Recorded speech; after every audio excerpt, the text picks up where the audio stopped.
Paris sera toujours Paris. Une nouvelle noire pour se rire du désespoir par Valérie Bonneau. Cette satanée ville vient encore de me paumer, gueula Marcus alors que la ruelle qu'il prenait habituellement pour rentrer chez lui s'éloignait à une vitesse rédhibitoire. Cette pratique consistant à modifier les parcours épuisait Marcus. Il savait que Paris s'engageait à des altérations maîtrisées, ne repoussant pas un logement de plus de 10 minutes par jour, appliquant des règles d'une complexité effarante pour garder un sens commun à la cité. Malgré tout, chaque fois que son trajet s'en trouvait bouleversé, c'est-à-dire toutes les semaines, quand ce n'était pas plus, il pestait. « Pourquoi vous entêtez à retenir un itinéraire ?» perçut-il dans son implant cortex. « Pourquoi ? Parce que j'aime marcher en sachant où je vais, voilà pourquoi !» Votre contrôleur parisien ne comprend pas l'utilité d'une telle démarche. Prenez à droite sur 47 mètres, tournez à gauche, avancez sur 375 mètres, la porte de votre logement s'ouvrira à votre passage. Mieux, montez dans le premier véhicule ou faites-vous droner. Marcus adorait se perdre dans une ville, y déambuler par choix ou flânerie, pas à cause d'un algorithme malade mélangeant les rues au gré de ses intérêts opaques.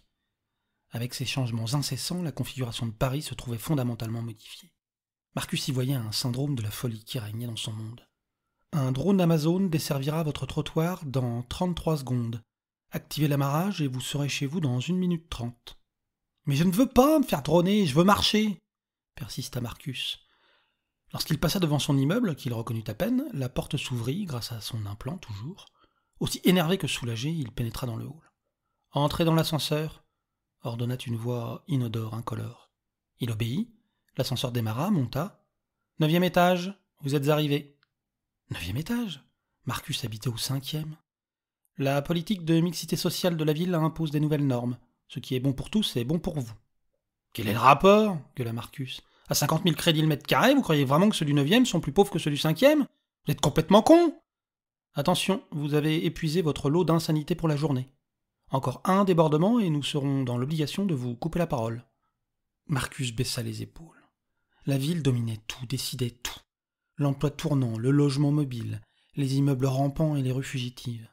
L'implant permettait à un humain lambda de rester connecté quoi qu'il arrive, avec son appartement, ses amis, son boulot, sans se poser de questions.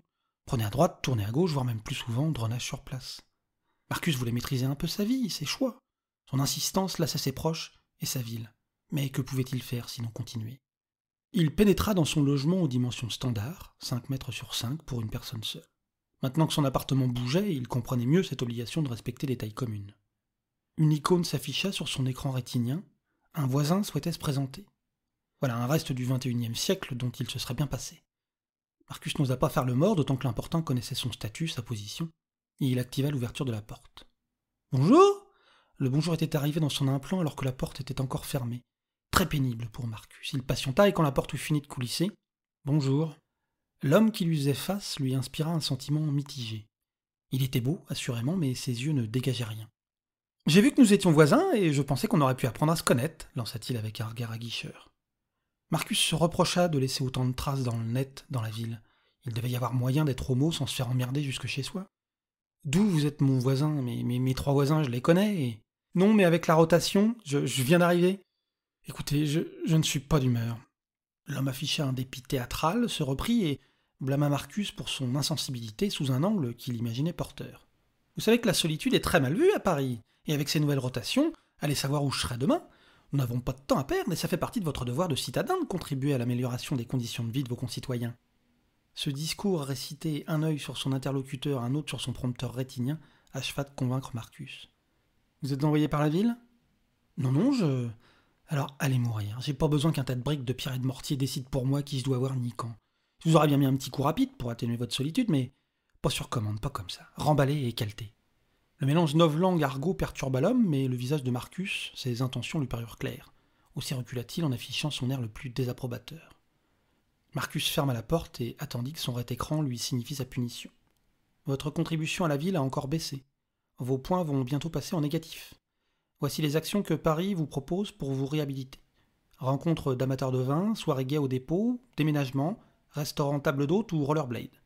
Bien sûr, vous êtes libre de suggérer d'autres activités. » Il aurait bien agonie d'injures, cette machine diabolique.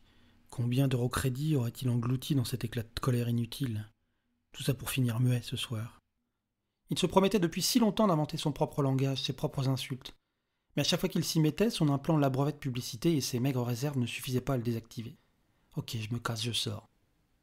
En marchant dans la ville, en étant confronté à tous les panneaux publicitaires, il regagnerait des points, et pourrait peut-être lire 30 minutes sans être interrompu. Lorsqu'il émergea de son immeuble, il regarda autour de lui, dédaignant le taxi et le drone qui patientaient. Où se trouvait-il ? Son immeuble avait encore changé de place pendant son bref passage chez lui. Cela devenait intenable. Il commença à marcher sans but. Il se sentait parasite dans cette ville en mouvement. Pour réorganiser les artères, rues, boulevards, les passants, les voitures gênaient la ville.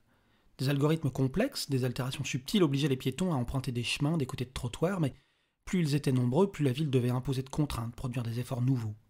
Et la ville, comme le reste du monde, n'aimait pas les efforts. Alors elle paraissait se venger de ses habitants, des plus roteurs en tout cas. Marcus n'en avait cure et en payait le prix. Il se baladait au petit bonheur la chance, tombait sur une place inconnue, ne la retrouvait jamais parce qu'il refusait de noter les coordonnées GPS internes des lieux qu'il rencontrait, sauf contraint et forcé. Alors qu'il passait devant un café bondé, il observa la terrasse débordant de jeunes, reliquats d'une époque révolue. Marcus les voyait, exubérants, riant, et pourtant il n'entendait rien. Le bruit n'existait plus à Paris. La ville filtrait les nuisances sonores, les absorbait ou les reroutait.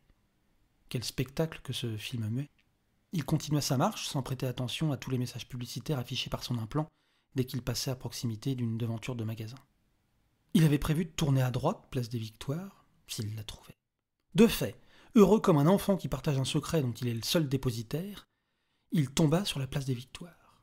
Il ne put y pénétrer car un nuage de pollution clignotait et son implant ne le laissa pas entrer dans la zone. Profondément lassé par la vie dans la ville, par ce qu'il considérait comme une ingérence permanente, il prit une décision. Partir. Ne plus accepter l'inacceptable, ne plus permettre à des rouages du silicone et des transistors de décider de sa vie. Tant pis, lui le citadin par excellence, il partirait. Et il raconterait, il lutterait à distance contre la tyrannie urbaine. Sa résolution arrêtée, il fit demi-tour. Mais Paris avait déjà modifié sa physionomie. Il passa devant un piéton qui lui parut faire un malaise. Sa nature le poussa à lui porter assistance. La ville ne l'entendait pas ainsi. Trop de personnes sans connaissance médicale agissaient sans précaution, causant plus de dommages qu'autre chose. Lorsque Paris détectait un malaise, et elle les détectait tous, drones et robots médicaux intervenaient dans l'instant, empêchant les badauds de prêter secours. Une frustration de plus. Ville maudite, pensa Marcus alors qu'il cherchait le chemin du retour.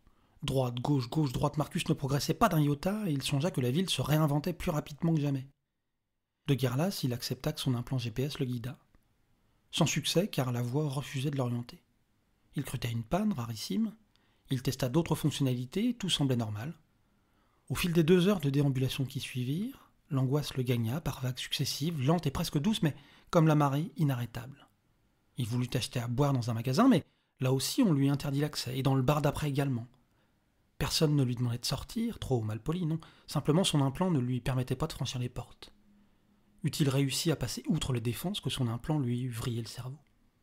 Maintenant sincèrement paniqué, il continua à aérer des heures durant, retombant sur des rues qu'il avait déjà arpentées 2, 3 ou 4 fois ce jour-là.